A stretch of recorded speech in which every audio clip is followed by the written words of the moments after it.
Excuse me. Wow. I'm gonna go live here. That was a nice sneeze. Get this going here. Oh, what a day.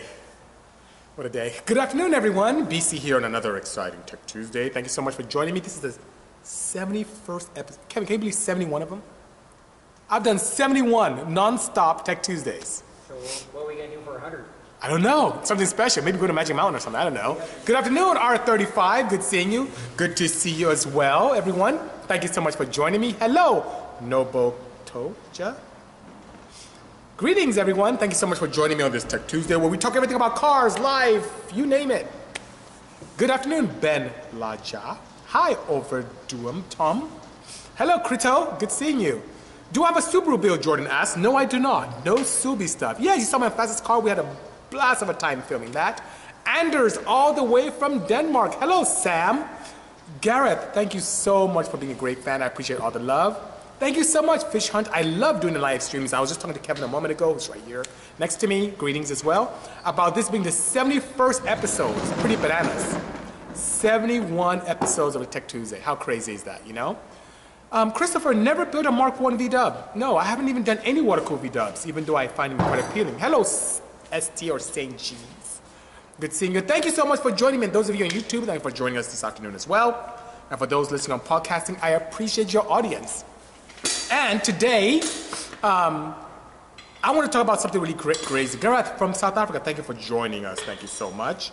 And I want to talk about, a couple of things that's really interesting. One is the vehicle right behind me. See this pretty cool EF 4-door right there on the dyno?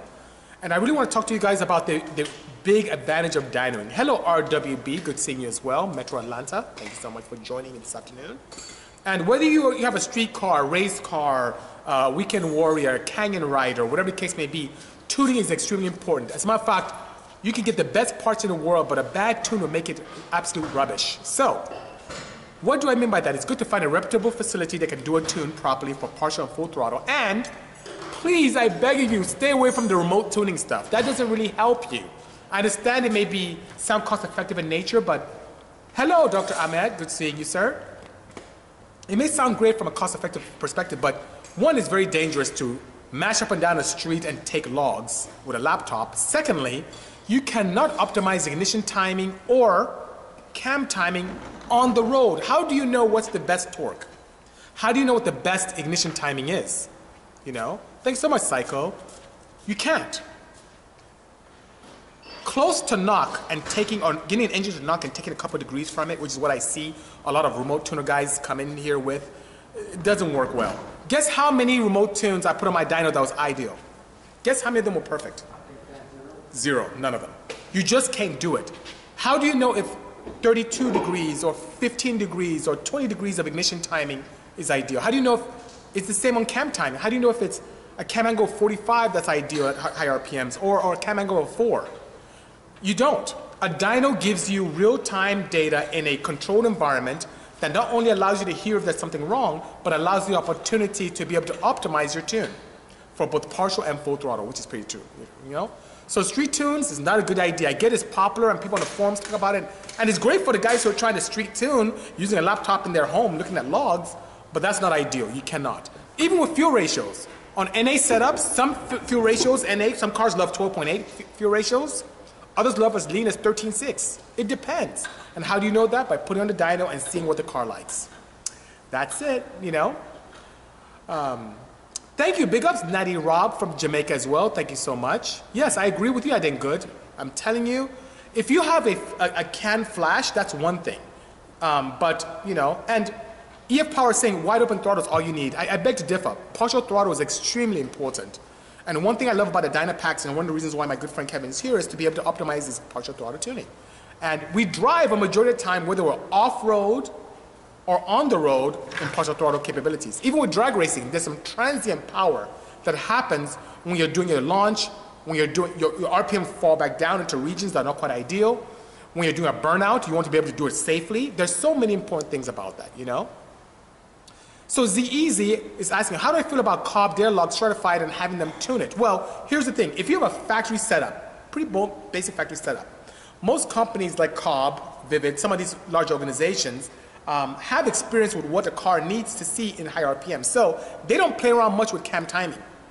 What they play around with is typically fuel ratios to make sure you're safe. But even with a can flash, it's not the best of everything until you get accustomed to it. Hello, Falcon lover Zach. Good seeing you. Hope all is well. Mechanic Hub. Good seeing you. Daniel, greetings. Thank you so much, Natty Rob. Appreciate the kind words. And you know, Natty brings up a good point, you know. Yes, that is correct. I think good is absolutely correct. That, you know, when it comes to wide open throttle, it's just a piece of the puzzle, it's not the whole thing, you know. Peter Pattis is asking, BC, 2010 GTR, 35,000 miles on 997 manual 6, ooh, which is more tunable? Duh, the GTR is pretty good. That's a really good option. Now, the 997, if it was a turbo, I'd be all about it, by all means. Hello, I love your name, Nangi Vidibiditritz from Kentucky. Good seeing you, good seeing you indeed. So that being said, guys, so that's one part. Here's another part. I was talking to the family yesterday about this crazy rant I saw from, of all people, Will Smith. He's like this pretty popular actor, I consider an A-list. And he said that he was walking around and someone came up to him and asked him, hey man, this is so cool. How can I be an actor like you? I want to be an actor like you. And Will got into this crazy rant about how, you know what? A lot of people want to be at a certain place but don't want to put in the work. And I have a similar take with when people ask me, BC, you do tunes, you do all these crazy project cars, so on and so forth. I just want to be able to do that. And honestly, you can, but you have to be able to put in the work. And that work doesn't only include you being able to just rent or buy parts and put together, but it's something that Kevin right here next to me is intimate with. You try things, you blow them up, and you try again. You keep experimenting. You don't give up. You have to put in the work to get the advantage. The reason why I know a lot and I'm sharing this with you today is because of me, as I said today, I've blown up a bunch of stuff on my own personal cars. I've dropped valves, I've melted pistons, I've broken rods, I've put windows in my block, I've spun bearings, I've done it all. And what that has done is, it didn't put me in a position where I gave up. I kept going. It gave me the opportunity where I didn't stop. I used the opportunity to learn. Kevin and I, when we have mishaps, we laugh. We're like, oh shoot, that was funny. We're gonna figure it out and make sure it doesn't happen again. And we learn from that, and that's what we do. And that being said, thank you, EF Power, I appreciate the kind words. That is what we have to do about exploring life, whether it's being an actor, a builder, a physician, a mechanic, an engineer, a nurse, whatever the case may be, you don't give up. Keep going. Thank you, Peter, all the way from Switzerland. I appreciate that. Kevin is right, and he's saying it gets expensive. It is. And, Kevin, before me having my own dyno, you won't believe how much I spent at R&D. You won't believe how many stacks I had in just the name of experimentation. But you know what? It helped me become what I am today. It helped me invest in my future. And it's the same thing with school. Hello, Dennis. Cheers. Good seeing you as well. It differs quite a bit because the mechanic, you notice that rotaries don't tend to tolerate the fuel ratios that some of the piston engines see. And you cannot go crazy with ignition timing that you may see with some piston engines. So you have to be very careful. Al-Kawari from Bahrain. Thank you so much. Or Bahrain. Thank you so much for joining me this afternoon. I appreciate that, Oh, that's good. Yeah, your dad did write that to me, Zach. His project's going to be pretty good. It looks good already. It's going to be pretty awesome as an all-wheel drive EF. No, EF, but EG. It's going to be pretty cool, Now, I think good, you're right. But you know what? I'll tell you something crazy, and I hope my engineering peers don't get upset with me with this, but I heard something really crazy recently. There's a gentleman by the name of Devin, and Devin does work with AEM, and he's not an engineer at all. He's a tuner and a builder, and really loves everything automotive. He is a better research automotive scientist than many engineers that I know that were MEs. So that being said, your passion and how you take the knowledge and apply it can put you in a position where you can do a lot more and have more influence than many engineers. We know people even like Smokey Yunick back in the day. Many people even doubt that he even had a very strong acumen when it came to academia. But he destroyed people when it came to NASCAR. He was out there making it happen and beating teams that had tons of engineers around them, which is pretty interesting, Banker Boy, I'm not, but we do from time to time take interns. So feel free to send me a resume to lab@bisimoto.com, and you never know what could happen, And Kevin says his bucket is not. That thing is really, really clean. I love his car so much, I am so tempted to build a 4-door as well. He's a B series lover. I'd throw a K in there in a second. Or just say with a D. I'm pretty crazy, you know. And you're right. DJ, engineers will always need mechanics and vice versa. Because without the engineers designing, the mechanics won't have anything to work on. So it's a very nice symbiosis. Very nice opportunity to interact together. So that's my little rant about dynos and the fact that you need to find a proper dynamometer in terms of safety and efficiency. And secondly, when it comes to life, don't give up. Axel Truck has a great question about E85 and the cons of E85. Well, the one thing that people tend to complain about with E85 is range anxiety. So if you don't have a mapped out location of picking up E85, it can create a lot of range anxiety, and some people I've seen customers drive around with gallons and gallons of E85 in their trunk just so that if they go somewhere they can pour it in. Now, in the day and age of engine management solutions and flex fuel capabilities, it's not big of a problem, but that's the one big con is range anxiety and not having access to many stations that carry E85. Second con is consistency of E85. Depending where you are in the country or the world, your E85 could be anything from E80 to E60 to E50 winter blend. You never know, and that doesn't do a good job for your tune, especially if you're tuned on the good stuff. Above and beyond that, many people tend to shy away from using good oil, and it's a very big no-no when it comes to E85. E85 does tend to go past the rings and tend to contaminate conventional oil very easily. And what happens, you find this froth situation where you don't have the protection that you deserve. You may have some aeration very easily of conventional oil when it combines with E85 or dilutants of E85. And what that does, it creates a bad impression for your engine and spun bearings and destroyed camshafts and valve trains. So when it comes to E85, you have to be very careful with all you put in. Of course, I run Purol, which is E85 compatible, and you don't have that challenge. One other thing about a con about E85, and I don't like talking about cons so much, but is in terms of gas mileage. You do tend to consume, for the same amount of air ingested, about 30 to 40% more fuel than you would on conventional gasoline. So that being said, your gas mileage tends to go down quite a bit. One last but not least, not all the cons, but one other con that's worth noting is the fact that E85 is known as a compound that is hygroscopic, which means that it absorbs moisture from the atmosphere. So if you let it sit on the floor quite a bit in a tank, or you let it sit in your car where it's a vented tank as well, you can have an opportunity where it absorbs moisture from the atmosphere and renders it not as potent. So that's not very good. Now, as a cleansing agent, as you may see EF Power just said, E85 containing a lot of alcohol, the OH radical that's associated with that compound, it can really clean a lot of stuff. So if you have rubbish in your tank and rubbish in your lines, it will clean that up and dump it, yes, in your injector. So make sure your fuel system is maintained properly. Now, what are some of the advantages? Well, it's much cooler, has a high caloric content, meaning for every amount of air ingested, you can make more power. We've seen anywhere from 5 to 8% improvement power, even on any applications. It smells really good as far as I'm concerned. I don't know what you think about that, Kevin, but I love the smell of E85. And above and beyond that, because it has a lower latent heat of vaporization, it cools the intake charge. So many times you can have a downward injector and you touch your intake manifold, it's much colder because it has a lower heat of vaporization, it grabs heat from the atmosphere or from the surroundings to help in atomization and causes a cooler intake charge, which means more denser air molecules in there, more oxygen and more power, which is very nice, you know? And of course, being one that has a very nice higher octane than standard gasoline, you can get away with murder. The Odyssey back there does 41 PSI on E85, no problem. On pump E85, I run E85 on this Porsche right here. And Kevin loves E85 as well, which is pretty nice, you know? Thank you so much. I don't know if you can see that, but the wagon, not the wagon, but the Odyssey is right there. You can see the hood open at the top right there. So that is the Odyssey. Sorry about those of you on the podcast and you can't hear or see the wagon. So sorry about that, you know? Yes. Oh, you love the smell of race gas, huh? Do you like the smell of Q16? Yeah, I do. That is pretty potent stuff. Q16 is great. It contains olefins and some what do you call it, oxygenates, which can be quite carcinogenous, which means you can get cancer from breathing it for extended periods of time. But it smells pretty cool. I agree. I like nitromethane, but it works. He likes nitromethane. Yeah, that thing will mess you up badly. And the great thing about nitromethane, the contaminants of I would say the combustion elements of nitromethane easily displaces oxygen. So you don't want to breathe that. You can actually choke and pass out from lack of air because you're around nitro. Nasty stuff, you know. And then Good said you'd love to see me build an NA J-Series Honda. That would be really cool because we have some advancements in valve train technology in terms of J-Series.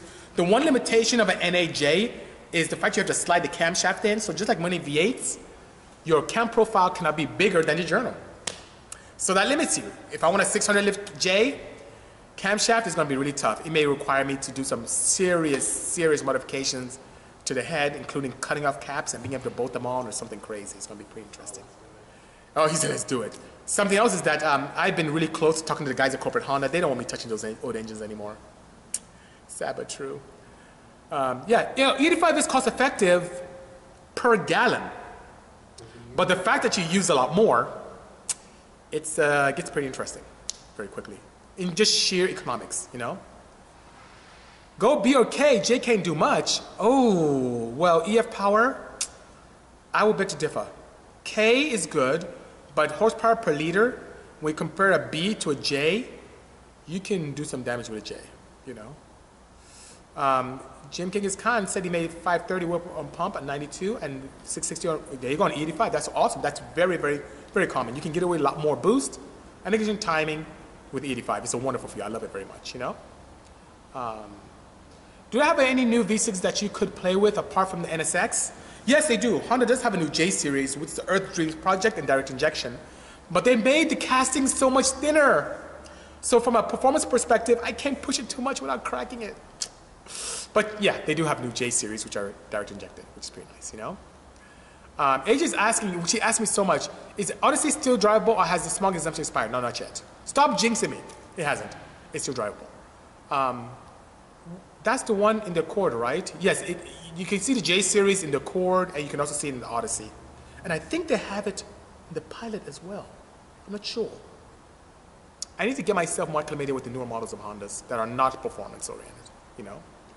Yes, you can sleeve the new J series. So the thing is that even the one in the Odyssey is sleeved. So you can sleeve all the Earth Dreams, but just to make the engine blocks lightweight, Honda did a smashing job in really thinning out the housings, which is nice, the block itself.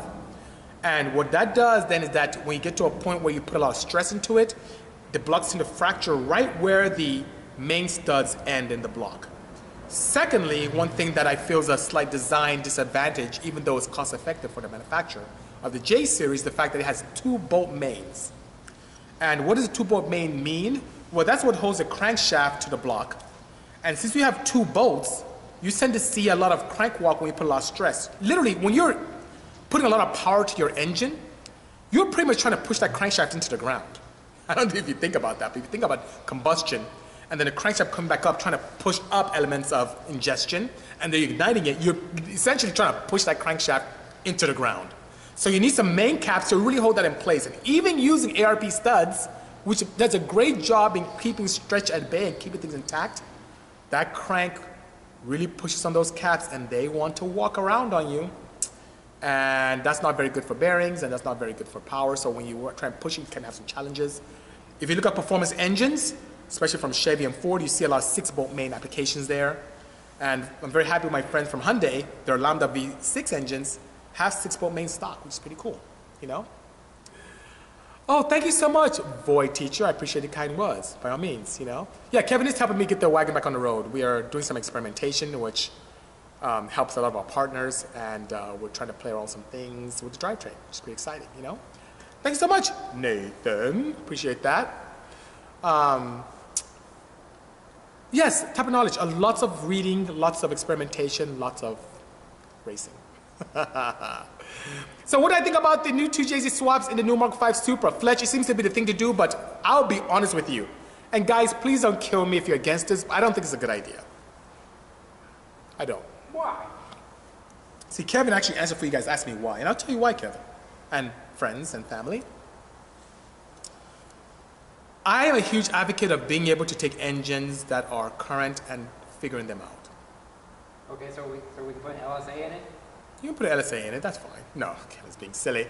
But I think that's really giving up. Taking an engine that's had decades of R&D and parts support and just putting in a new chassis doesn't do much for the advancement of that inline engine that BMW developed in conjunction with Toyota. I really think, oh, hey, Hetty, it's Chris is here. And it's heavy, absolutely. So Alfie made a good point. The 2J, that's a pretty heavy engine. And people love it, but look at those ports. Don't be surprised if you can make that inline six from BMW, Toyota, Bisimoto, or Toyo Moto, or Motorworks, or anyway, whatever you want to call it. Don't be surprised if you can make a lot of power equal to, if not more than, the 2J. It will take some time, but I remember, Kevin, I remember when the 2J wasn't an engine people even liked. And now it was like, oh, 2J, oh. I remember people used to laugh at RBs like, oh, and look now. So you know what? This happens all the time in our scene. A new engine comes out, people talk crap. I remember when people used to talk about crap about the K-series engine, the K20. Oh, the timing chain, oh, the tensioner, it's a horrible engine. Honda should stay with the B. I remember those days, but look now. People coming here, stock K24s making 260 to the wheels, all motor. So we're putting it in wagons and eclipsing almost 1,000 horsepower. We're putting it in 9th gen Civic SIs and making 1,004 in a K-series with a single exhaust port. So guys, give it some time. Hedy was there at the track this weekend at the NASCAR track, which NASCAR is actually pretty cool. Kevin? Yeah, NASCAR is I pretty did cool. not know you were that. I wasn't either. I didn't know I was one either. It's pretty cool. But nonetheless, we were there with guys from Toyota, and Hedy was really, really talking to the guys from Toyota. And don't be surprised if she does some magic and we end up getting one of those and going crazy with it. And I will not put a 2J in mine. I won't do it, you know? I heard about the S. Robles. I heard that Texas 2K this year was out of control. And our friends from Nth Moto out there putting down the law with a Viper. That was pretty crazy. 5th gen Viper just doing it, which is pretty nice, you know? I'm sure the B58 is, AJ. It's just people are so quick to, and you know what's really crazy? I'm trying not to get, I don't want to go get my wig now and put it on, but what's crazy is that all these people talking all this mess are not going to even buy the car. Why are you so vested in speaking so bad about the BMW Toyota combination when you're not even going to buy the car ever, you know? You know what? So Sick Motors, I actually do, and forgive me, it's my fault. I am the one who didn't do a good job in promoting it. So every Tech Tuesday, I do have it on podcast. So whether it's Radio Public, Anchor, Spotify, trying to think of the Google Podcast, iTunes, all you have to do is search for Bisimoto and it comes up. You can see every Tech Tuesday I've done on there. No problem whatsoever. CCC Gordon, ooh, he's asking, are there any news, is there any news on Veloster end parts? I'm going to give you this little hint. You are going to be very happy with me in 2 quarters. Very happy. That's all I can say. You're going to be absolutely blown away, you know? I would love to go S. Robles. I need to go. You know what would be so stupid? What if I took the wagon to Texas 2K? That would be the most crazy thing in the world, wouldn't it? I should take 2 cars, the wagon van, and just build a specific Porsche, maybe one of these center seats, just go there and put down the law. That'd be really cool, you know? There's a heavy hitter there. I know, but I'd love to just go there. You know, one of the things that I always loved back in the day, and you didn't know me then, Kevin, was being this whole David and Goliath, where all the OEMs came out to Pomona at an NHRA event, and I came with my little open trailer, my CRX. And I mess up all the points, and people get mad at me. I'd love to be able to do that again, but this time with some crazy exotics at Texas 2K with the wagon van and like a Boxster, and just go out there and put down the law. That'd be cool. 5 and 6 seconds in 4 miles. They're doing some crazy stuff there. The Texas 2K stuff is out of control. Now this guy says do it. Someone asked me about the fuel thing. You know, I was talking to the team about it, and I should probably do it. Kevin, we were talking about last time when I was in the Oceanside, was making our own fuel. Yeah, motor fuel? Yeah, and it's something that will really spark back my interest in everything chemistry based, which is my background. And it will allow me the time to give back to all the stuff that was done to me, because I really hated the fact that I was banned from making my fuel. So now I can do it, and I think everyone will enjoy it and benefit from my technology, you know? It does need a little love, CCC Gordon, and one of the biggest challenges is flashing. We need to get, that ECU has multi-level encryption. Man, we have to get into that Continental ECU. It's going to be tough, but we need to get into it. That whole plug-and-play stuff with the piggybacks is not going to cut it. We need pure access to that ECU. That'd be great. Plenum Chris. Change your name to Plenum Chris. And he's messing with you today, you know. Yeah, EF powered. You know, Hyundai has come a long way. Remember from the Hyundai Excels to today to the Veloster N, they've come a long way. And guess what? That's another influence of BMW into Hyundai. And believe it or not, the Veloster N was the best. I'm serious. And this is coming from a guy who loves Genesis coupes. That was the best performance Hyundai I've ever driven. And it's very BMW-like. The feel of the shifter, the feel of the steering, the weighting of the steering wheel, the backfiring in the N mode. It's really cool. So Augusta, I do not make custom tunes online. I just talked about that, and by all means, go back and listen to the beginning of this interaction. I just talked about it being a bad idea to do e-tunes or remote tunes for two main reasons. One, that you cannot optimize ignition timing, and you cannot optimize cam timing either, and it's not very safe to do that, you know? You are tardy, QB. Whipped that, but nonetheless, thank you so much. Anything viable coming to tune the new NSX, standalone or flash? Luigi, another multi-level encryption on the NSX. I know our friends from SOS have something in the works already that they've had success with, but it depends on what Acura does. I'm trying to get to work with them very much. Emergency Hooked, Victor, good seeing you. Love to you as well, brother. Thank you so much. Fabian, this shirt is available on the Bisimoto web store. It's pretty cool with the AM filters. We sold quite a few recently. I think we have larges and extra larges left, you know? What is the horsepower on the Odyssey? So what I do publish is 1029, but I'll give you a hint as my family here. It makes more than that. It makes more than 1029, which is pretty cool. Thank you, Fabian. Appreciate the kind words. Appreciate that indeed. Victor wants his car too. I know. Victor, I need to bring you in, by all means. You know, Kevin is hogging up the dyno, but we'll get him off and get you on there, which is super. We need to. I will schedule him in, no problem. I'll send him a text after this. No problem whatsoever. Yes, Victor, done. I'll make it too. You need to drive that thing properly. You have a proper engine management solution. Might as well get it, you know, going. You know, lies. Oh my God. I'll call you. I promise. I will call. I promise. Oh my goodness.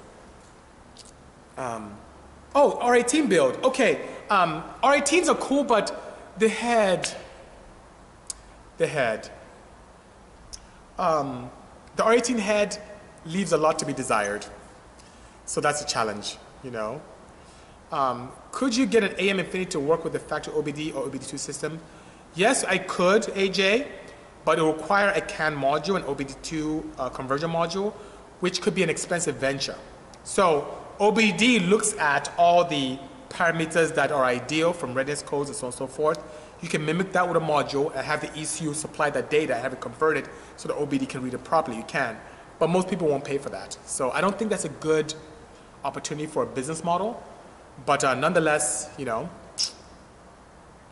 it can be done by all means. If it's a passion project, let's say I just won the lottery and I was really bored and I want to do that, I can definitely do that, you know. You're better off OBD 0. You're better off no OBD.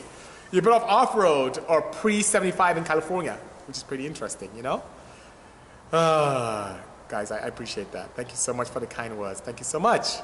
So, projects for this year. I may have to do another poll because I'm getting to a point where I have to decide on which one to do. And let me know your thoughts, guys. I'm thinking about building one or the other. The Mercedes with a crazy boosted setup with the 190E or the MR2. Crazy boosted, but I think either one with a sequential gearbox. Thank you, Ant Hole. Let me know. Alfie says Benz. Alfie says I should go towards Germany and build a crazy 190. Golf R, AJ, that's not even an option. 190, wow, 190 is winning so far, you know. MR2, FTW, wow, MR2, 4G63. That's a Mitsubishi Diamond Star setup. MR2, see now it's, okay, I just have to put a poll online because I'm getting lots of MR2s and lots of Mercedes-Benzes, you know? Do you like the idea of doing an RWB to the Porsches? Yes, Credo, I think it's pretty cool. I'm a huge advocate of making cars your own. One of the complaints I had this weekend as I did this video at the Rosnack Morning Octane event was I see all these exotics stock. I'm tired of seeing stock exotics, and that's okay, but I'm an advocate, just like Kevin's beautiful four-door there, and just as the Boxman right here next to me, I'm a huge advocate, already in the Porsche on my chest, I'm a big advocate of making cars your own, you know? Okay, Hetty, we'll do the Pink one first. Yeah, okay, fine. So guys, before I do the Mercedes or I do the 190E or MR2 after, finish a pink Porsche that's missing a clutch and a harness finished. So I have to do that first. But anyway, let's see. Bisi, on a factory B series distributor, how high do you see the timing advance off factory? Depends on the setup. Is this a stock engine? There's more, I can need more information than that, you know?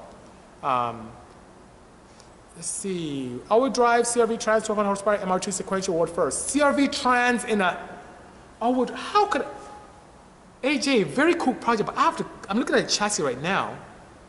I'd have to cut the crap out of that thing to make it all-wheel drive. Kevin, I have to destroy this MR2 to make it all-wheel drive. Yeah.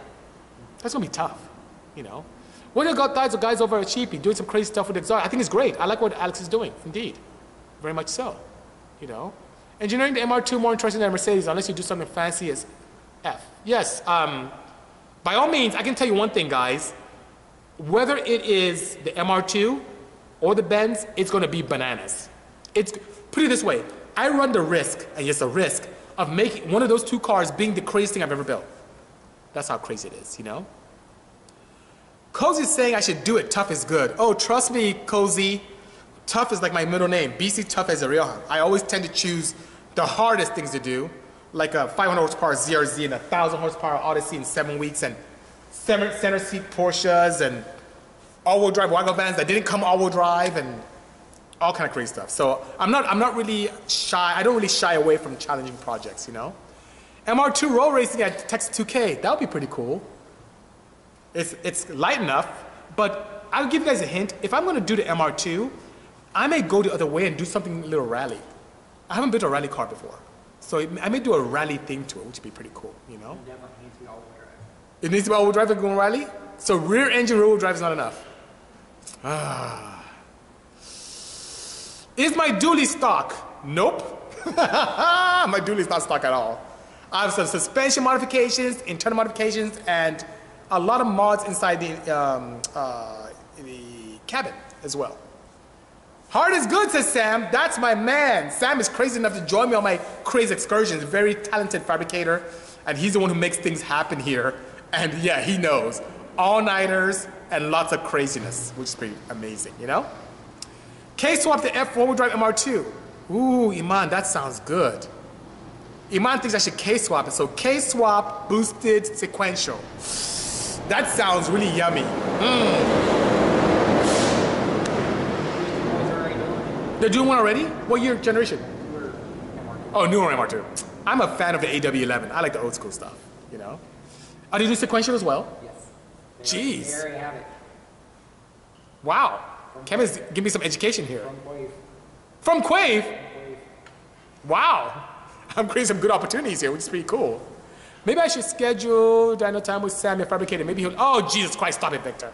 Cut it out, you know? Turbo GR MR2. The 2GR engine, that's an okay engine. But maybe it has some good opportunity. Skis up front, 275s in the back. Yep, that's a good idea. A 6-cylinder. That engine bay is really tight, but I think you may be able to squeeze something in there. It's pretty tight though, you know. How easy is the Mazda F2 engine to rebuild or work on? I haven't played with that yet, so I wouldn't be in the best position to do that. Olds 55 and MR2. I can't do an Oldsmobile engine. MR2. J Series rear-wheel drive. Ooh. Iman, I like how you think. That's pretty cool. Okay, Beam's engine, those things don't make any power in it. That damn good. People pay so much money for those engines, and they're really cool because Beams, those things cannot get out of their own way. 13B, now you're talking. How about, Mr. Perez, how about a 20B rotary MR2? How dope would that be, you know? Well, you do have a Series 1. If you're able to do an Infinity, you should. You can Kirk them a call, see if they can help you with Infinity. That would be the way to go, you know? My pleasure indeed, Iman. I appreciate that indeed. Iman Forkim son. I like rotaries too. I really find rotaries. When I was coming to work today, there was an FD with a rotary. It sounded so good. It's pretty good, you know? First gen CRV WRC. It would be so cool, but Honda wouldn't even support me with that. Manny asks, how do I like H2B? I love H2Bs because we kind of developed it. So a lot of people don't know about this, but we made the first, in drag racing period, the first Honda to Honda adapter plate system. We started with a D series to the H series, and then went H to B. The only thing I didn't do was coin that name, but I remember I called it the Prelude to B series Honda adapter plate management system or something like that. It was a pretty long title, and it was short to H to B by people who knocked me off. So the knockoffs have been so prominent there that people don't even remember that those H to B kits, H to D kits, all those mix and matching transmissions and gearboxes came from here at Bisimoto. That's how we started that, which is pretty crazy, you know? So Mr. Jimmy, I am really, really good. I'm really good at a lot of things that I do, but I couldn't have started a fuel company since last week Tuesday. It's just not possible. So what I did was I asked you guys about, yeah, very funny, Hetty. I asked you guys about the opportunity, would it be a good idea? And many of you said yes, but it does take time to be able to set up that. Even setting up a lab takes many, many weeks, if not months, to set up a proper lab to be able to mix up batches of fuel. And then testing takes a very long time as well. But it's something that is very high on my radar, and don't be surprised, but it's not possible for me to create a company in a week. It's just not possible, you know? Baby S2K MR2. So using an F20C engine, which turns clockwise with a gearbox, that'd be pretty cool. I think that'd be pretty cool. I like that. I like that thinking. I like that indeed.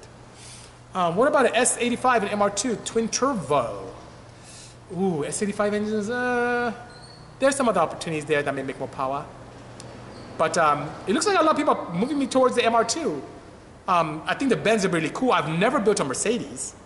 I also never built a Toyota.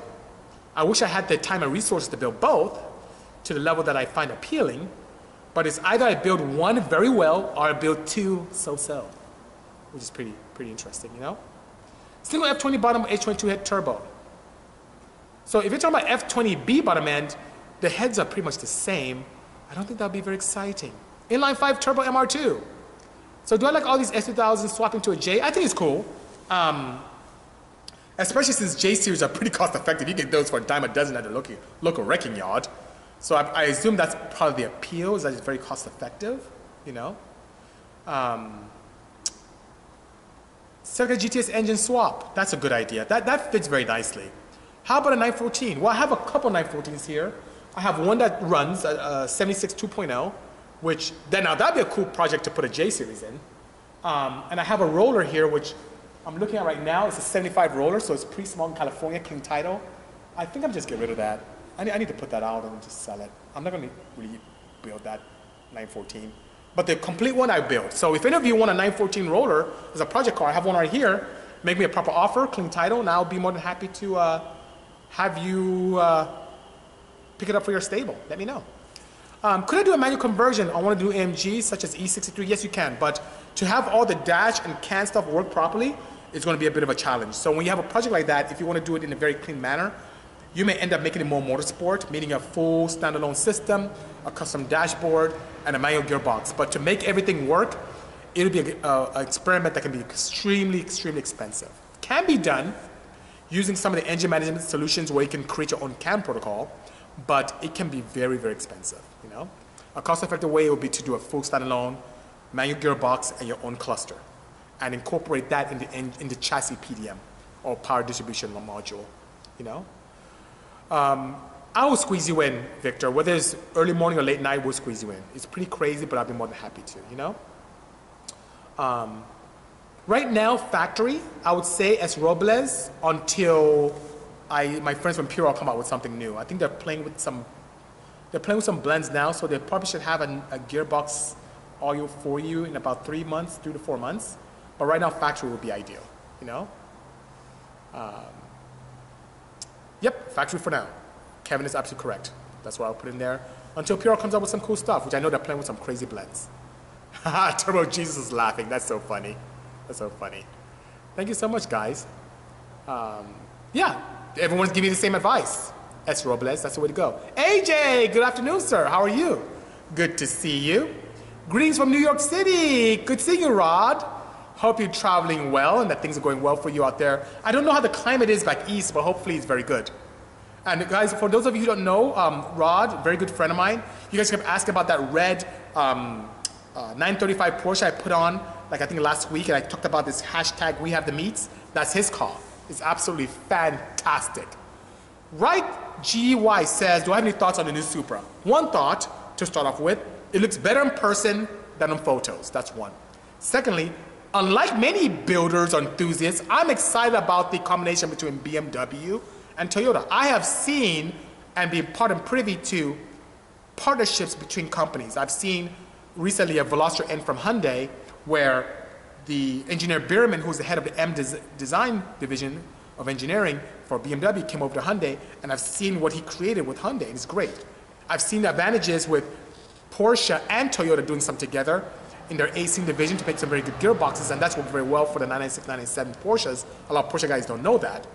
And then now with the BMW, for builders and tuners like us, I think that's awesome because there's going to be a lot of cross-pollination with the engines and parts, which is great. Plus, there's an opportunity to create new products that can make those cars very exciting. So I think it's cool. And for those who don't even like the bodywork, that's okay. A great opportunity for people to build bumpers. I think there's a very talented designer from the UK who just put up a render of this beautiful front bumper that's very Mark IV looking. If a company makes that, whether it's the guys from Japan or the guys here in the US, if they make a bumper like that, it'll sell like crazy. Maybe I should get involved and make something like that.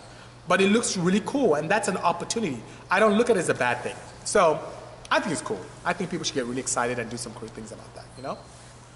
I know Daigo went ahead with the HKS team and put a 2J in it. That's cool. It's easier. Honestly, guys, it's easier. It's easy to take the factory engine out, throw it in a rubbish bin, and put in a 2J.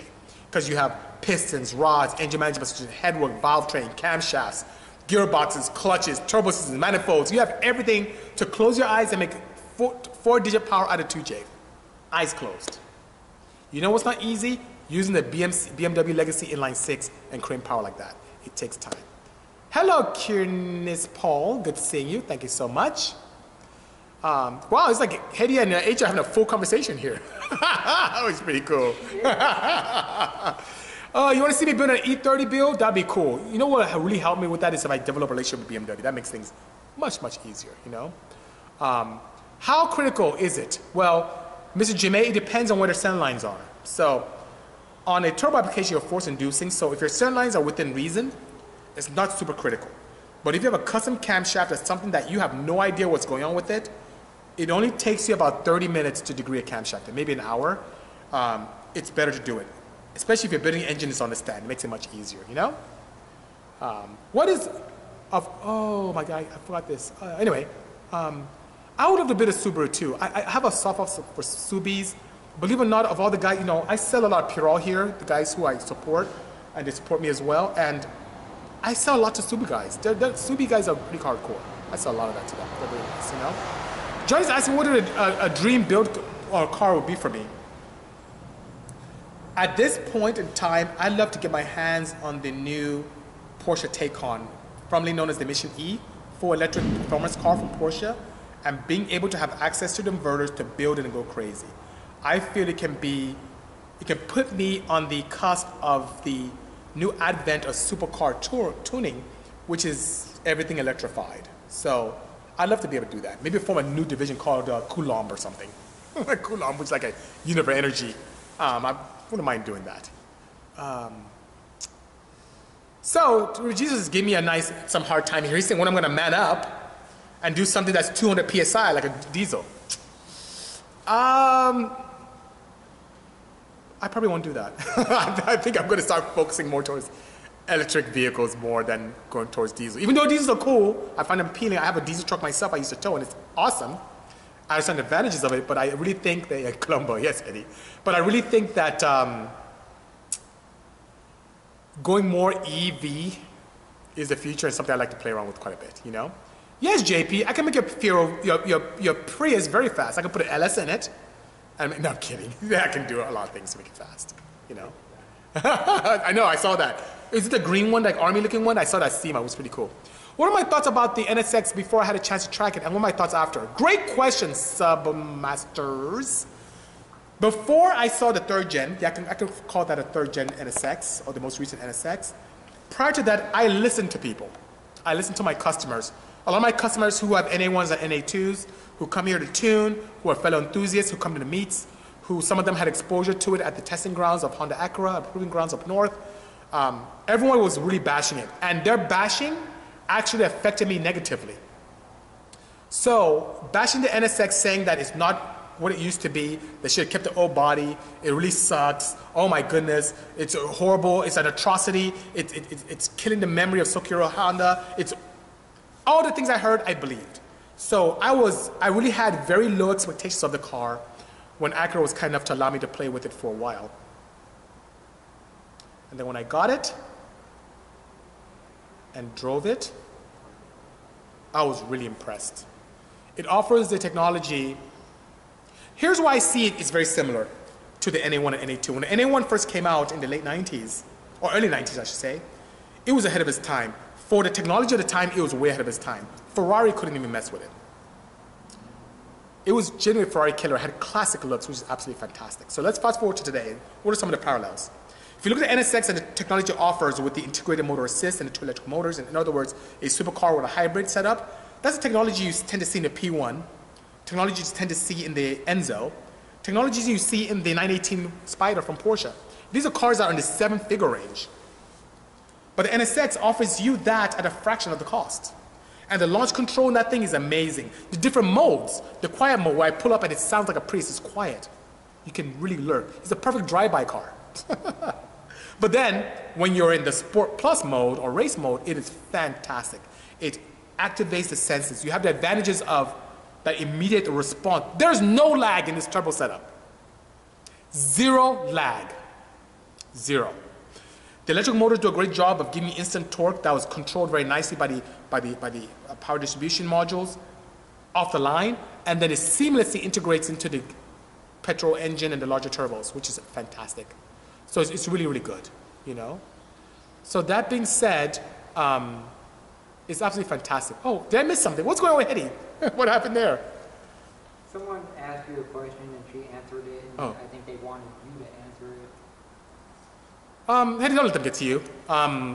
Hetty is actually very, very apt when it comes to technology and so on and so forth, you know? Thank you so much. I appreciate the kind words, JDM Cut. Thank you so much. Monsters, so I love the NSX, in other words. It's a technological marvel. If there's one area of opportunity for the NSX, it would be the interior. The seats are nice and they kind of hug you, not too soft, not too hard, but the center console is akin to some other Honda models that I've been intimate with, and I don't think it's very attractive, the center console.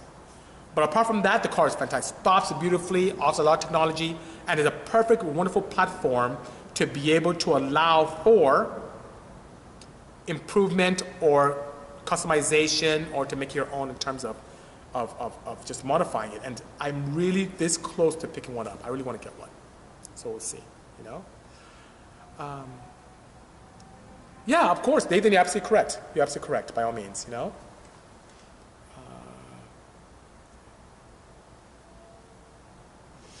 Do I like the older Volkswagens, like the M Mark II? I do. The VR6, I haven't been intimate with them, but you know, a lot of these are going full circle. So you're starting to see a lot of Mark II and Mark III builds, which is pretty cool. And still, you know, the VW crowd, they're very cool. I wouldn't mind playing around with at least the Euro R. Those things are really awesome, you know? Would I choose a GT3 Touring or the NSX? Ooh, Invictus, that's a good question. GT3 Touring or NSX? Oh, that's a good question. Dang. See, I love the... Oh, that's a good question. That's a tough one. GT3 RS? The Touring is nice because it's... The GT3 Touring is nice because you can comfortably go out on the weekends with it, and you can go to the track with it as well. NSX as well. So here's what I'll say. In terms of exclusivity, things you don't see often, I may have to go NSX. I may have to go NSX. Because it's not common. You don't see those around. But the GT3 Touring, man, that is awesome. It's a wonderful car. It's a wonderful car and sounds good. That's a tough one. Jesus Christ, you know? Relentless Racing says 9962 turbos. Since one had to fix the cooling issues, which turbos would you suggest to switch to?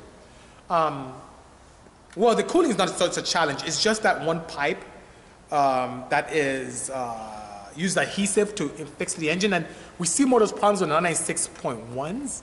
996.2s, yes, you can pin it. And if I were to upgrade turbos, I'll probably go with a Turbonetics TNX 20 series.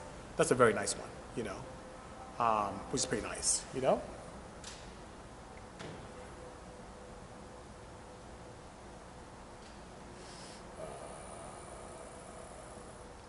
Okay. Let me close this. Did I lose everyone here? Okay, here we go. Do I like rotary engines or RX-7? I like both. You know, I like both of them actually. Oh no, there's no use for trolls here. Bang for buck. Is it worth buying a new Type R over the new Accord? Bang for buck? Ooh. So the Type R and the Accord both have the same basic engine architecture, except the Accord has smaller camshafts, smaller turbo, and a different gearbox. So if you want a sleeper look, the Accord would be the way to go, even though the Accord is a little bit heavier compared to Type R. And the Accord is actually very subtle. I love the technology and the driving of the Type R, but I think the car is a little too loud for me.